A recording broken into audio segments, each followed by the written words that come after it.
Alright, let's do this. This is a little bit new. This will be the first video I've made in a long time where I'm not actually going to write anything down.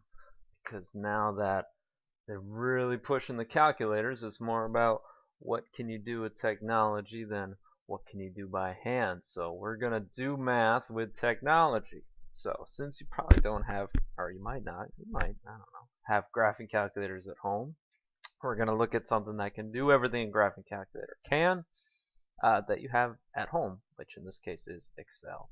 So looking at the homework, you had sets of data, and we were looking for the mean absolute, which I can't spell, deviation.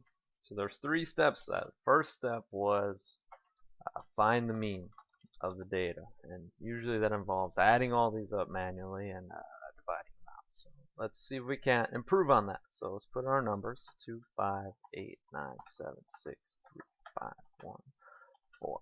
Okay, so what we're going to do is we're going to let the computer do all of the work here. So let's label this first. This is a list of cool numbers.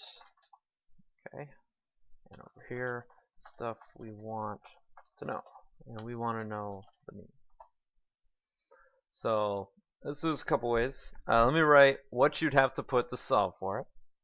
So everything in Excel runs on functions. So you basically just tell it what you want to find. So if we want the average, you'd say the average. And then you just tell Excel which cells you want to average. So we start at B2 here all the way down to B11. Just like that. So if you were to put that in, it would tell you what the average is. So let's actually do that. So to make it actually do the function, you have to hit equals first. And if you do that, it'll actually help you type it in, and it'll even explain to you what the functions do and how to type them in. And we can actually, instead of typing it out, we can just drag over the boxes we want. And we just close parentheses, and there's our average. Piece of cake. Okay. So our second step, step 1, find the mean, done. Step 2, we wanted to find the difference from the mean for each value.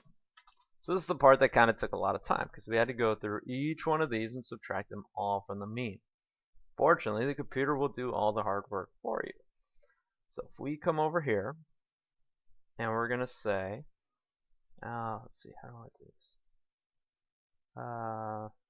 Let's just write it out. So equals, what we want, let's do this the wrong way first. We want the mean, which is this, okay, this number, 5, and it's never going to change. So to keep it from changing, we say money, $sign. That's in G2. Okay, and even highlight so we know we're in the right place, minus the number next to it, which in this case is B2. And that works. 5 minus 2 is 3. Success. Okay. Then we need to go down to the next one. So what we can do, instead of having to type it out again, I'm just going to copy this, and then we're going to paste it. And it takes that same formula, and it just moves it down 1. And it knows since it moved down 1, we don't look at 2 anymore. We want 5. So it takes this mean minus that cell. So 5 minus 5 is 0. Okay, if we do it again. Whoops, I got copy again. Alright, copy, paste. Alright, but then we run into a problem because that's a negative number and we don't want a negative. So we got to think, well, how can we fix this? Well, remember our keyword here is absolute. I can change this color. Okay, fortunately there's a function for that. So I'm going to go back up to my formula and I can adjust this as many times as I want because mistakes happen. And I'm going to type in ABS, not like the 6-pack, but absolute, and it tells you returns the absolute value of a number without the sign. Okay. And that's not going to change the first one because that was already positive. But if I copy this, now this should end up being positive 3, and guess what? There it is. So we can do this one by one, and that's fun. Or, you can be quick about it, just drag all the way down, and bam, there's our list. So here are our differences. Okay, so far so good. So now we want the mad. And all that is, so we found the difference for each mean value. That's this column here. Step 3, find the mad, or mean absolute deviation. And all that was the average of this list here. So we're going to do it the same way we got 5. So we're still going to put in average, only this time instead of column B, now we're in column C. So C2 through C11. Alright, and then if we actually type that in, C2 through C11, and if this is correct, that should give us 2. Guess what? There it is. And there's our final answer. So this may seem like a pain because that took 6 minutes to set up. And that seems kind of bad, right? But if you think about it, all the work is done now. If we were to change the numbers, let's say our number of siblings and we added a couple more people and someone had 5 and 3 and 2 and 4 and 21. Haha. Okay. All we have to do now is just add that to our list.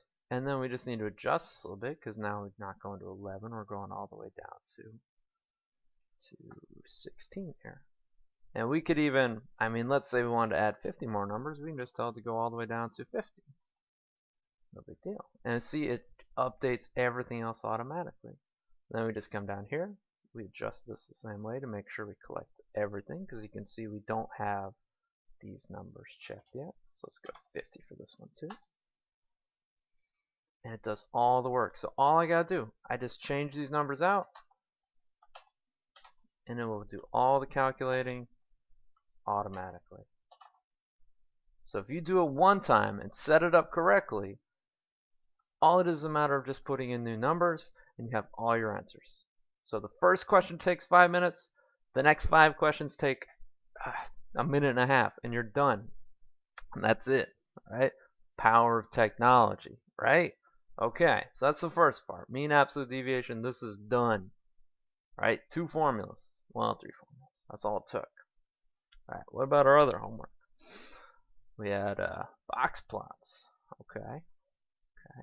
So we want the 5-number summary. Remember the 5-number summary, we needed the minimum, or the lower extreme. We needed the lower quartile, or quartile 1. Quartile 2, or the median. Quartile 3, or the upper quartile. And the maximum. Okay, so I need to know these 5 things. So we're still going to start off the same way. Still need a list of cool numbers. Let's see if I can make this a little bigger. Yeah, there we go. Alright, so, whoops, no, this is too big.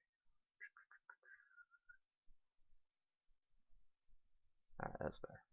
So we list our numbers, so 86, 83, 98, 99, 81, 86, 95, 84, 79, 90. Okay, there's our list of 10 numbers. So the old way we'd do this, if we're doing this by hand, is we'd have to put these in order. So what if we want to put them in order? That's easy. Highlight them all, go over here, data, sort, list of cool numbers, and I want least to greatest. There it is. It's in order. And then we have to say, well, if there's 10 of them, that means we should have 5 numbers that are lower. So make those light blue. And 5 numbers that are higher, and that is dark green. So now it looks like the sky and the ground. And so we can say that the median would be the average of these 2 numbers. So 86 and 86, that should just be 86. The lower quartile would be the median of these 5, so the number in the middle should be 83. And the median of the upper quartile should be 95. And then the minimum and maximum, minimum 79, and our maximum of 99. And that's fun and all, but I don't want to have to do all this work. I want to let the computer do it for me.